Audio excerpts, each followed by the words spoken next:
Hey guys, Rexasaur here, and welcome to Update Monday on the 10th of February 2025. We made it. I don't know what. Every week is a surprise, I guess. How is everyone doing? I hope you've all had a good week. I had a week, that's for sure. It was very good, also. Last week, the big thing that happened is that me and my wife went to Swansea for 3 days, which is near Cardiff, which is where we live, for a concert, which was a Avatar: The Last Airbender in concert. Effectively, it was a orchestral rendition of many of the songs from the show, going through the entirety of the show. It wasn't quite what I expected it was going to be, but it was still very, very good. Effectively, in my mind, I had it that it was going to be a supercut of the entire story. It wasn't quite a supercut as much as it was going through the soundtrack of each, effectively, series. So there were 3 books, book 1, book 2, book 3, which are Water, Earth and Fire, and they basically chose songs from within that which had multiple pieces, but they weren't chronological, so to say, other than the first and last song, which effectively closed and started the show.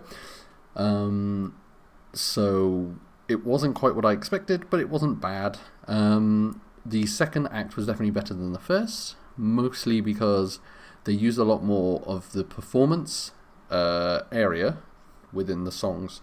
So the music, for example, have really interesting notes, and they did have a screen behind which did have like parts of the show. We had audio from the show, like some of the characters talking, and very emotional moments within the show. And one specific one, which happens in the last part of in the last bit of the show, is Prince Zuko. Spoiler for a show that's like 20 years old at this point.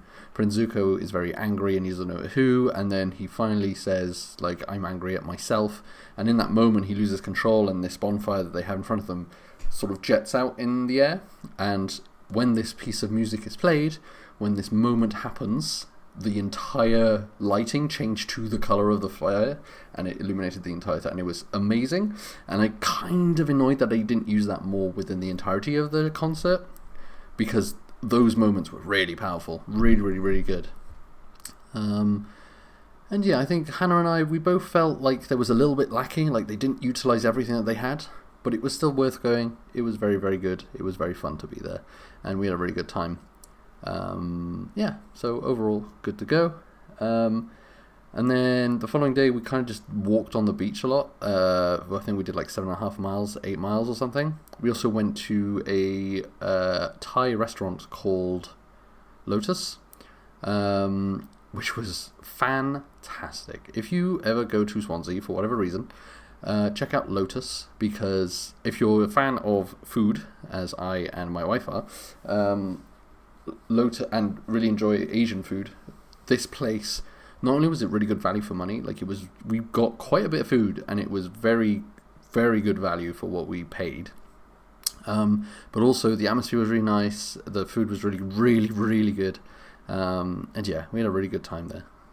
So that's definitely a place I will be taking people if I ever end up in Swansea with people, which is very unlikely, but you never know. The problem that I have with Swansea is it's a city that has so much potential, and it feels like it's so unfilled. Like, we were walking down the streets and things, and it just felt empty.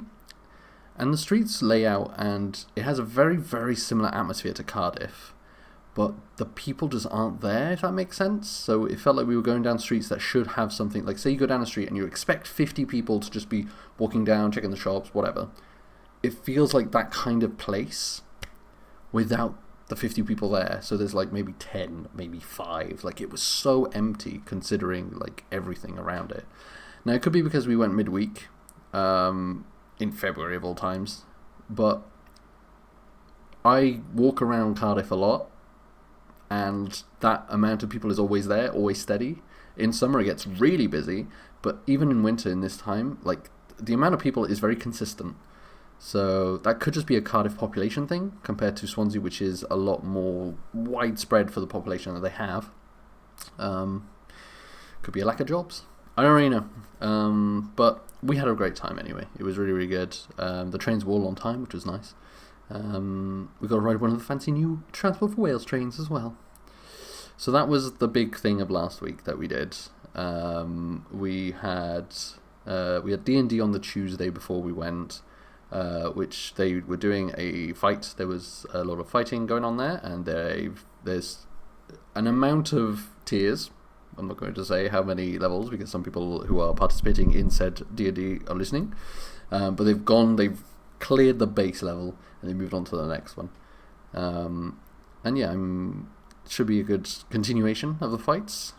And then my other D&D, which would have been yesterday, was cancelled due to some misinterpretation of people's availability, which meant that yesterday we went to a board game cafe with some close friends of ours, and we had a really good time.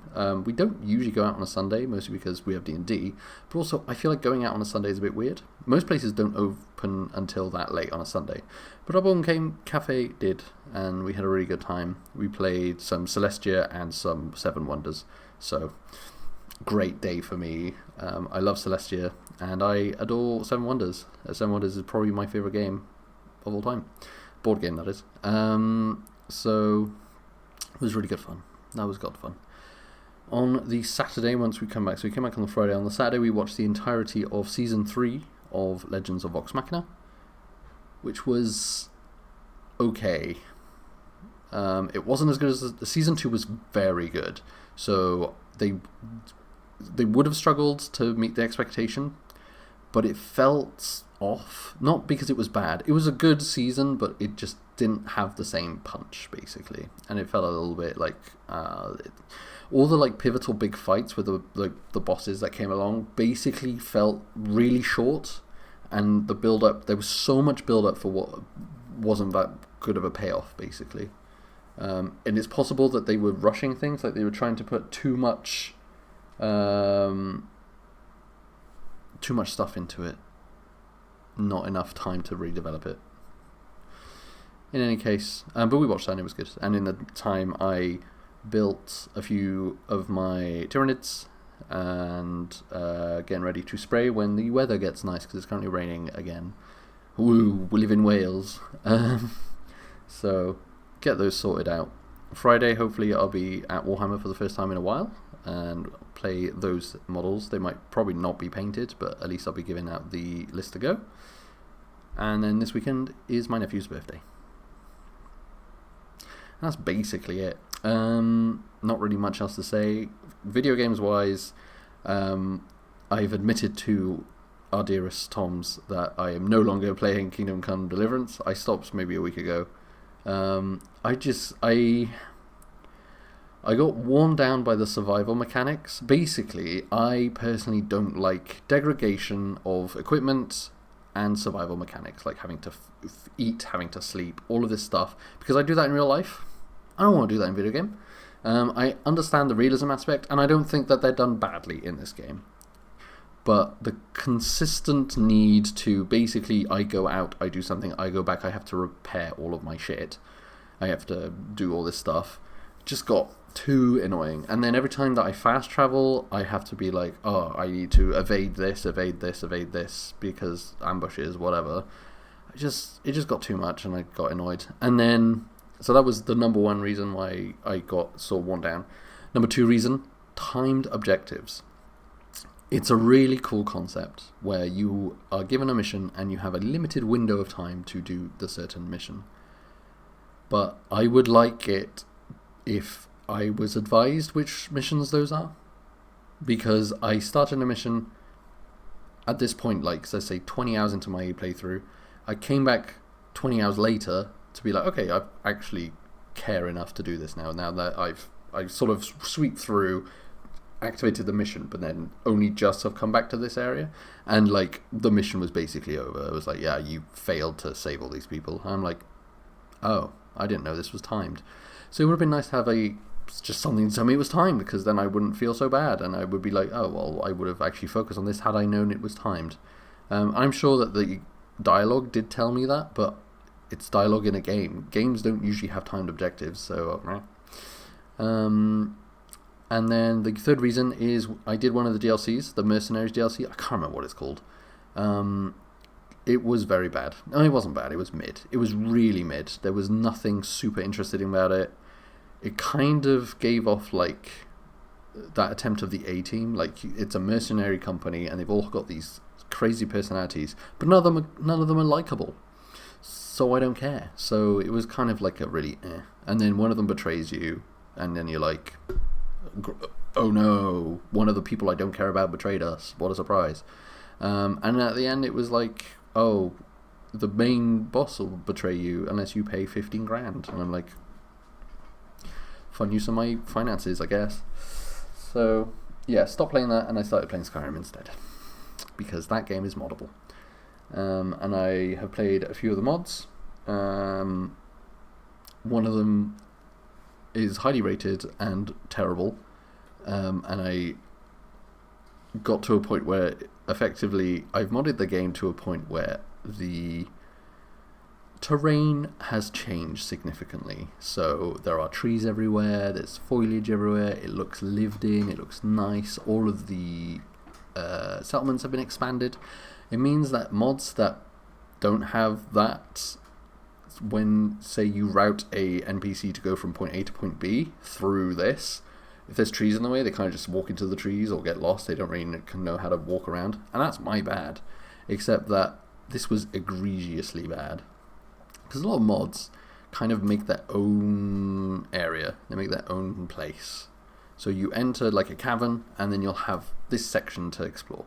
You'll enter a portal, and you have an entire new zone to explore, in the name of the mod's called Falskar for that one, where you basically go into a Dwemer portal, and then you end up in Falskar, which is like this island, very similar to Solstheim, where you do your own thing. And that's fine, because it doesn't interact with any of the other, it doesn't expand with the fact that I've expanded other settlements, because it's its own thing. And that's fine.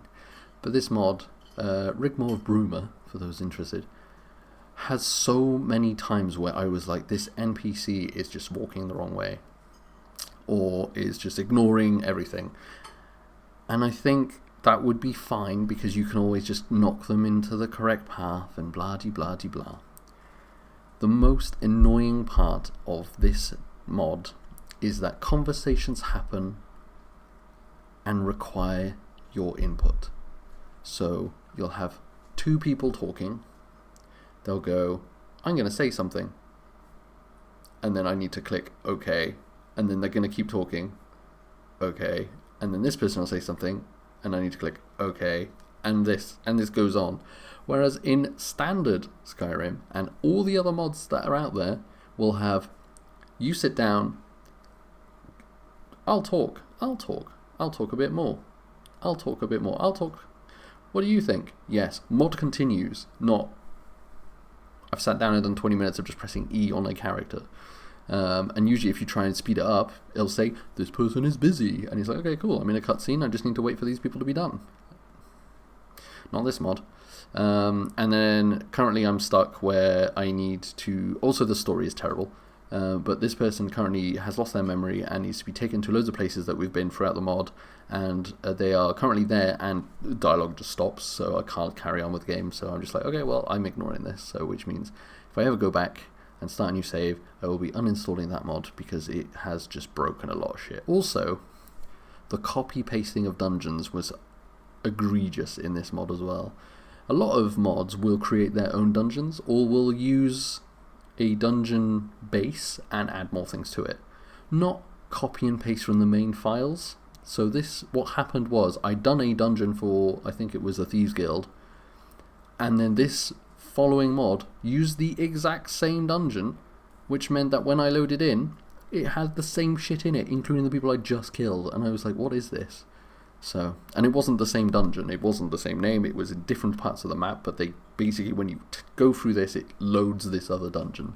And yeah, anyway, that was something that happened, but I don't care at the moment.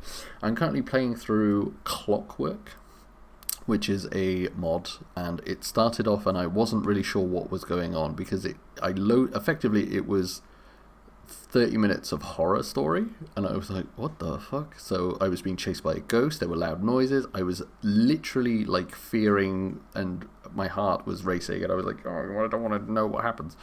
And there were like skeletons skulls like looking at you as you've turned. It was incredible atmosphere setting, and I was like, wow, this is very changed. Not what I like, and I was like, oh, when did I install a horror mod? And then you sort of exit that area and end up in this mansion, which is like the Clockwork business or whatever. And then I'm like, oh, it's part of Clockwork? That's weird. So I looked on the mod page, and it is part of the mod. I don't know why it's there. But there's a tense atmosphere, I think, to this mod, and it's definitely worked. So that's what I'm doing right now, and what I'll be playing later. I think that's it, pretty much. That's everything. I've got nothing else other than, yeah, nephew's birthday. We've got Blood on a Clock Tower tomorrow, which will be really fun. That's about it. So there we go. Hope you guys had a good time and a good week, and that you will have a good week, and I will see you next week. Bye for now.